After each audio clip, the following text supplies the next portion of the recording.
कबीर जी के 5 महत्वपूर्ण दोहे। ये दोहे शायद हमारे आज के समय के ही हिसाब से लिखे गए थे। तो पांचों दोहों को ध्यान से सुनिए और अपनी लाइफ में इंप्लीमेंट करने की कोशिश कीजिए। कबीर जी अपने इस दोहे में ये बताना चाहते हैं कि हमें कब, क्या और कैसे बोलना चाहिए। वो लिखते हैं कि ऐसी वाणी बोलिए, मन का आपा खोए, औरन को शीतल करें, आपहु शीतल होए।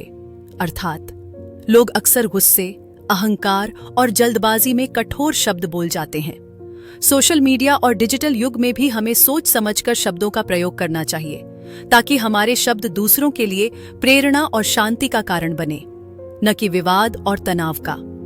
अगले दोहे में कबीर जी कहते हैं कि मन के हारे हार है, मन के जीते जीत। कहे कबीर, हरि पाइये मन ही की परतीत। अर्थात किसी भी लक्ष्य को प्राप्त करने के लिए सबसे पहले मानसिक रूप से तैयार होना जरूरी है। चाहे कोई परीक्षा हो, नौकरी की चुनौती हो या कोई नया व्यवसाय शुरू करना हो। अगर मन में पहले से ही हार बैठी हो तो सफलता मुश्किल हो जाएगी। लेकिन यदि मन में विश्वास और संकल्प हो तो राह खुद ब खुद बनती जाती है। नेक्स्ट दोहे में आपको आपकी सफलता का सही मायने समझ आएगा। कबीर जी लिखते हैं कि बड़ा भया तो क्या भया, जैसे पेड़ खजूर, पंथी को छाया नहीं, फल लागे अति दूर। अर्थात अगर कोई व्यक्ति बड़ा यानी संपन्न, शक्तिशाली या विद्वान बन जाए तो उसका क्या लाभ, यदि उसका अस्तित्व दूसरों के लिए उपयोगी न हो।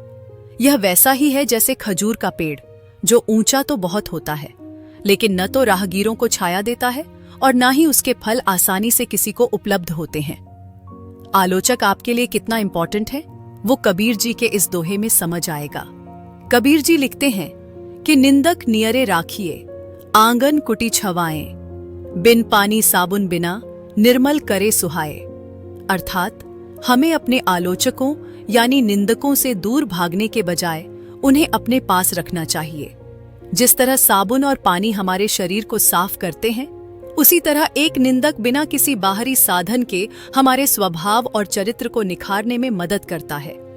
उसकी आलोचना हमें आत्ममंथन का अवसर देती है, जिससे हम अपनी गलतियों को सुधार सकते हैं। आखिरकार बुरा कौन है, ये आपको इस दोहे में समझ आएगा।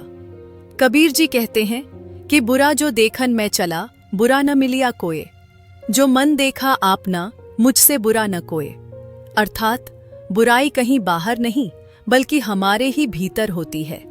जैसे जब हम गंदे शीशे से बाहर देखते हैं तो दुनिया धुंधली और खराब दिखती है, लेकिन असल में समस्या शीशे यानी हमारे मन में होती है, न कि बाहरी दुनिया में। फ्रेंड्स, होप आपको वीडियो पसंद आई होगी। इसी तरह के और भी वीडियोस के लिए चैनल को सब्सक्राइब करके रख सकते हैं। धन्यवाद।